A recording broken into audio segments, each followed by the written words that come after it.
어떻게 하면 진짜 변할까? 우리는 동의로 끝나고 싶지 않은데 그래서 시작한 게 가정예배 학교예요.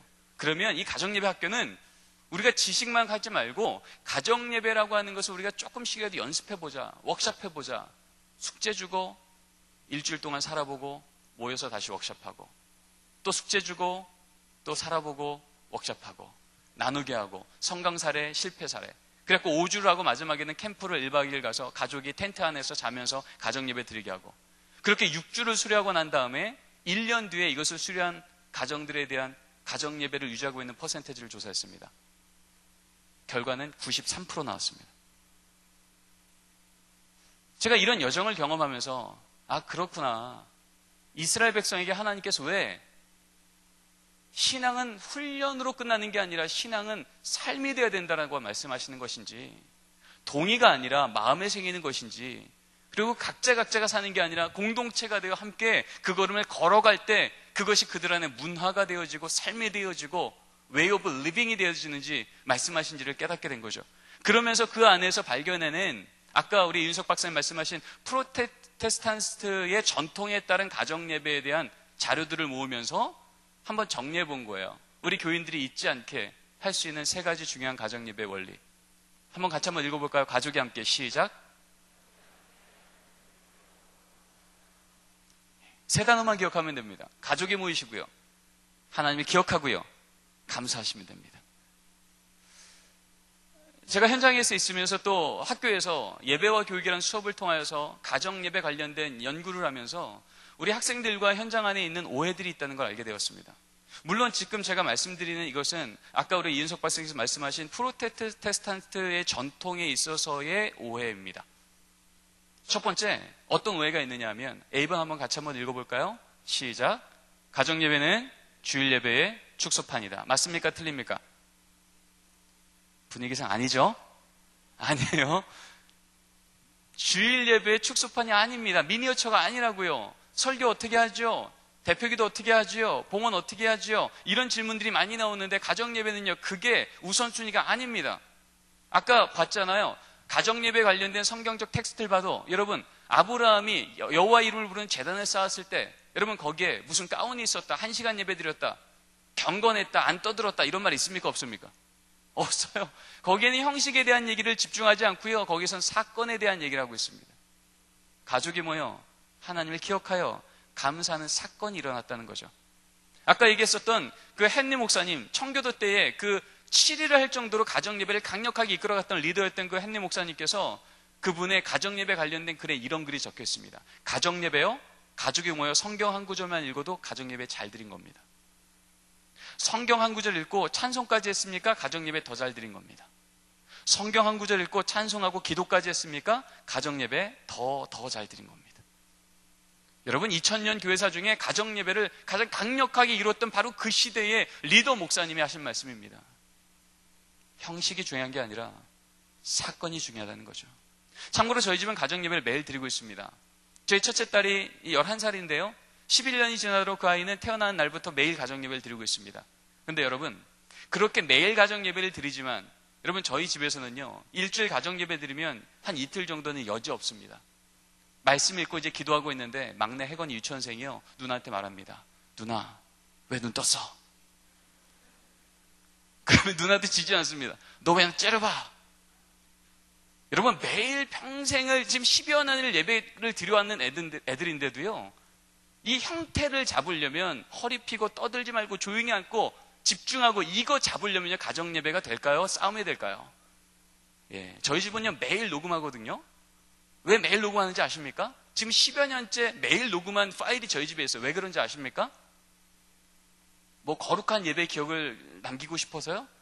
뭐 그런 게 있을 수도 있겠지만 아니에요. 시작은 뭐였냐면 누군가 이것을 녹음한 걸 듣는다는 생각하지 않고는요 이 끓어오르는 분노를 참을 수가 없는 거예요. 이 끓어오르는 이 아이들을 어쩌면 이렇게 신실하게 장난을 치는지 아니 평생을 예배드렸는데 어떻게 그렇게 신실한지 이거 통제가 안 돼서 녹음을 하는 거예요. 그 정도로 여러분 그럼에도 불구하고 10년 넘게 매일 예배를 들을 수 있었던 건요 가정예배는 형태가 중요한 게 아니라 사건이 중요하기 때문에 그렇습니다. 여러분 두 번째 한번 읽어볼까요? 가정예배 목적은 시작. 여러분, 가르치는 시간이 목적이겠습니까? 아니에요. 여러분, 가정예배는요, 자녀에게 무언가를 가르치는 시간이 아니에요. 우리는 자꾸 가르치려고 하니까 가족 모임을 하려고 하는 거예요. 여러분, 가족 모임 시간에는요, 아빠가 아들한테 할 말 하십시오. 엄마가 딸한테 할 말 하십시오. 그래야죠. 그냥 적어도 이 시간이 가정예배라면 누구만 말씀하시는 시간이에요? 우리 가정의 아버지이신 누구만요? 하나님만 말씀하시는 시간이잖아요. 그러면 여러분, 적어도 오늘 데살로니가전서 5장 16절 말씀 읽었어요. 항상 기뻐하라. 그러고 나면 진짜 하나님 말씀하신다면 이러면 안 되죠. 항상 기뻐하라 놓고 이제 사춘기 막 들어간 아들한테 말합니다. 아들아, 얼굴 펴. 너 왜 그래? 항상 기뻐하라고 하는데, 여러분, 이 아들이 항상 기뻐하라는 이 말씀을 이 아빠가 하나님 음성으로, 예, 알겠습니다. 네. 이제 정리하라고 지금 사인이 와갖고.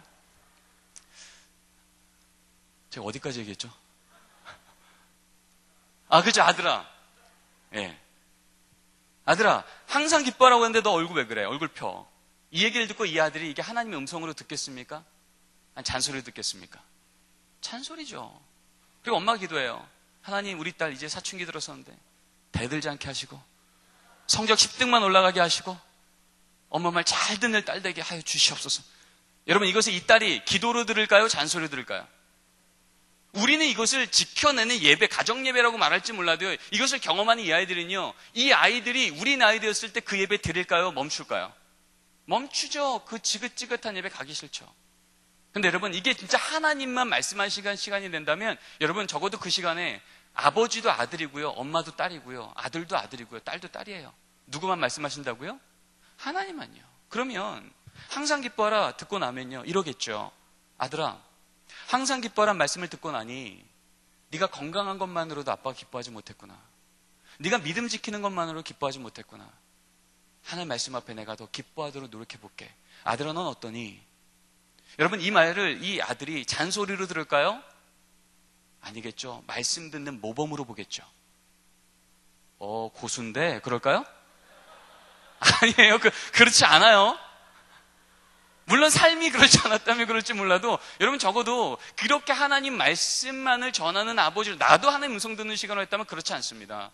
엄마가 또 이렇게 기도하겠죠. 하나님, 오늘도 우리 가정에는 기뻐할 수 없는 일이 생겼지만 이 모든 상황을 주관하시는 하나님이 항상 기뻐하라고 말씀하시니 그렇게 인도하시는 하나님을 믿고, 하나님, 상황에 매몰되지 않고 하나님 말씀 따라갈 수 있는 믿음을 제게 주십시오. 제가 감당할 수 있는 지혜를 제게도 주시옵소서. 여러분, 이렇게 기도하는 이 엄마의 기도에 이 딸이 잔소리하고 듣겠습니까? 소망을 품겠습니까? 소망이죠. 여러분 아시지만 자녀에게 있어서 부모의 얼굴은요, 내 행복지수의 온도입니다. 아무리 밖에서 행복하다가도요, 집에 들어와서 엄마 얼굴이 우울해요? 이 딸은 우울한 겁니다. 아무리 기분 좋다가 집에 들어왔는데 아버지가 항상 울상하고 계세요? 이 아들의 마음은 항상 우울한 겁니다. 그래서 오늘 우리 집에 또 어려운 일이 생겼구나라고 해서 너무 좌절됐는데, 가정예배 드리다가 엄마가 하나님, 또 어려운 일이 생겼지만 항상 기뻐하라고 하시는 말씀 가운데 하나님 결국 이루실 걸 믿고, 제가 하나님께서 그 기뻐하실 일을 이루시기까지 어떤 엄마가 되어야 될지 지혜 주세요, 믿음 주세요 하는 기도 속에 이 딸이 소망을 얻을까요? 잔소리로 들을까요? 소망을 보는 거예요.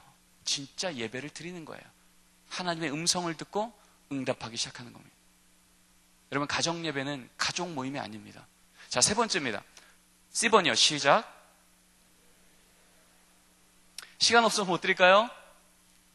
아니에요. 저 따라 해볼까요? 가정예배는 시간 없어서 못 드리지 않고 믿음 없어서 못 드린다.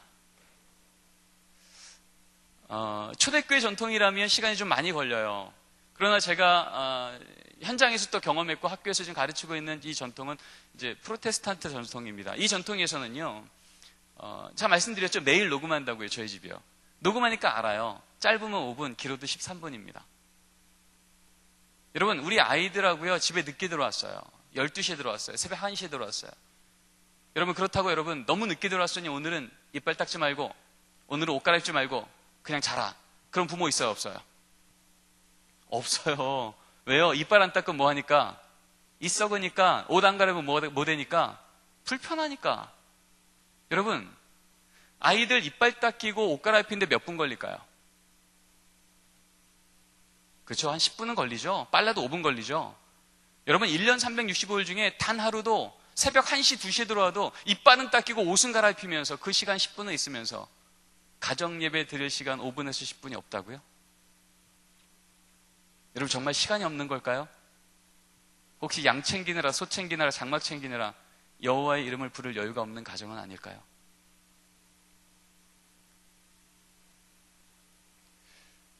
여러분 성경에서는요, 아니 세상에서는 정직이라고 하는 걸 했다 그러고 안 한 걸 안 했다 그러면 정직하다 그래요. 그러나 적어도 성경에서는요, 아는 것과 믿는 것과 사는 것이 하나가 될 때 정직하다고 말합니다. 우리 자녀 앞에 적어도 신앙만큼은 정직하게 삶을 보이기를 원합니다. 여러분 네 번째는요, 가정 예배는 너무 형식적이라고 하는 오해예요. 그렇지 않습니다. 이거에 대해서는 제가 이제 빨리빨리 이제 5분 남았는데요, 넘어가도록 하겠습니다. 뒤에서 샘플을 보여드리겠습니다. 이것은 제가 가정 예배 학교 5주짜리 할 때에 한 주 한 주 동안 점검하는 점검표에 대한 얘기예요. 가정 예배를 저는 성경에서 말하는 집을 짓는, 성경에 보면 하나님께서 하나님의 일을 행하실 때 집에 대한 비유를 많이 쓰시거든요. 여호와께서 집을 지으시지 않으면 그 집이 곧 무너진다고 말하고요. 또 반석에 집을 짓는 비유를 말하기도 하고요. 이 집은 여호와의 믿음의 터요, 진리의 기둥이다, 이런 말씀도 합니다. 그래서 가정 예배라고 하는 이 집을 우리 집에 세운다는 건 무엇일까라고 할 때 먼저는 터가 든든해야 됩니다. 터가 든든하다는 얘기 이거죠. 첫 번째, 부모로서 회심했는가. 두 번째, 내가 내 자녀의 신앙의 교사로서의 정체성을 갖고 있는가. 2단계는요, 터가 든든하면 기둥을 세우는 겁니다. 한쪽 기둥은 내 자녀의 연령별 성장에 따른, 성경으로 따지자면 철을 따라 열매를 맺는다고 했는데, 미취학기의 철을 따라 어떤 열매를, 아동기의 철을 따라 어떤 열매를, 청소년기 때, 청년기 때는 어떤 신앙적인 열매를 맺어야 되는지, 또 그 시기에는 이 자녀와 부모가 어떻게 대화를 하는 것이 보다 인격적인 대화요, 신뢰를 줄 수 있는 대화가 되는지를 우리는 지식을 채워야 됩니다. 빌립보서 1장 말씀에 보면 이런 말씀이 있습니다. 너희의 사랑 위에 지식과 총명을 더하라. 여러분, 부모가 사랑만 갖고 자녀가 잘 큽니까? 아니죠. 사랑 위에 지식을 더해야 되고 총명을 더해야 됩니다. 내 자녀의 연령기에 따라 이 자녀와 부모가 어떻게 대화를 해야 되는지 우리는 배워야 됩니다. 그렇게 해서 이 자녀와 부모가 건강한 신뢰적인 대화의 관계가 세워져야 되고요. 반대편에는요, 부모의 신앙적인 세계관입니다. 이것을 점검하는 시간이 두 번째 2주차고요. 3주차는요, 그렇게 기둥이 쌓아지면 이제는 벽돌을 쌓는 겁니다. 벽돌은 말씀, 기도, 찬양입니다. 여기서 말씀은 이스라엘 역사 얘기를 전해주는 게 말씀이 아니라 이스라엘 역사 이야기를 통해 드러난 하나님의 성품, 하나님의 언약, 하나님은 누구신가를 자녀들이 발견해 나가는 기쁨입니다. 예를 들어볼까요? 여러분, 다윗과 골리앗 이야기의 주인공 누굽니까? 하나님이죠. 근데 우리가 가정예배 잘 드리고 나서 엘라골짜기에서 40일간 하나님 희롱당할 때 다 이기고 나서 가정예배 끝난 다음에 아이들한테, 아들아, 오늘 가정예배 말씀 주인공 누구야? 했을 때 애들이 뭐라 그럴까요? 다윗이요. 여러분, 그렇게 말하는 순간 우리 가정예배요? 망하신 겁니다. 왜요? 우리는 다윗을 전하려고 지금 예배 드린 게 아니에요. 누굴 전해야 돼요? 하나님이요. 그러면 우리가 이 이스라엘 역사 얘기를 전했지만 적어도 한 번은 확인해 줘야죠. 그러나 오늘 이야기의 주인공은 다윗이 아니라 하나님이야. 왜? 다윗이 골리앗을 쓰러뜨렸던 무기는 돌멩이가 아니라 다윗의 입에서 나왔던 믿음의 고백이니까. 너는 칼과 창과 단창으로 내게 오거니와 난 내가 모욕하는 만군의 여호와 이스라엘 군대 하나님의 이름으로 내게 가노라. 이 믿음에 선언할 수 있는 사람 한 명 없어갖고 그 고생하다가 작은 목동일지라도 이 믿음이 있으니 돌멩이 하나로 골리앗이 쓰러졌네? 우리 하나님 이렇게 위대한 분이시네? 해거나 해나 너의 삶 속에 진학이라고 하는 골리앗, 대학이라는 골리앗, 직장이라는 골리앗, 결혼이라는 골리앗이 턱턱턱 다가설 때마다 하나님이 우리와 함께 하시면 작은 돌멩이로도 골리앗은 쓰러질 수 있다고 하니 우리 하나님 의지하고 하나님이 우리에게 어떤 고백을 원하시는지 다시 한번 생각해 볼까? 여러분, 여기에서 우리 아이들은 진짜 하나님의 음성 안에서 소망을 품게 되는 줄 믿습니다. 기도는요, 내가 원하는 게 기도하는 게 아니라 하나님이 내게 주신 언약을 기억하고 신뢰하고 또 동의하는 겁니다. 그 다음에는 이제 지붕을 덮어야죠. 지붕 덮는다는 건 문화를 세우는 겁니다. 그래서 기독교 집안에 이 문화를 세운다는 건 세 가지예요. 거룩한 기억, 거룩한 교제, 거룩한 섬김이 우리 가정 가운데 있는가. 흔히 말하는 기독 명문 가문의 삶이 여기에서 나오는 거죠. 그러고 나면 이제 마지막으로 가정 예배를 디자인하는 겁니다. 가정 예배를 디자인할 때 네 가지 요소가 있습니다. 우리 가정은 어떤 연령, 어떤 상황, 어떤 이슈가 있는가? 두 번째는 이런 걸 고려할 때 어떤 말씀을 선정해야 되는가? 세 번째는 그래서 우리가 어떤 스타일로, 그 다음에 가족이 어떤 역할을 해야 되는가? 그 스타일에 대한 얘기들은 여기 많습니다. 전통 모델, 대화 모델, 독서 모델, 기도 모델, 성경 공부 모델, 예술 모델, 이슈 모델, 이벤트 모델, 절기 모델, 큐티 모델, 말씀 암송 모델, 하이브리드 모델. 뭐 이런 거에 대한 설명은 시간이 없어서 못하겠고요. 여러분 핵심은요, 형태가 중요한 게 아니라 사건이 중요하다는 겁니다. 가족이 모여서 하나님을 기억하고 감사하면 됩니다. 여러분 그럴 때 하나님이 우리 가정을 세우신 목적이 드러나게 됩니다.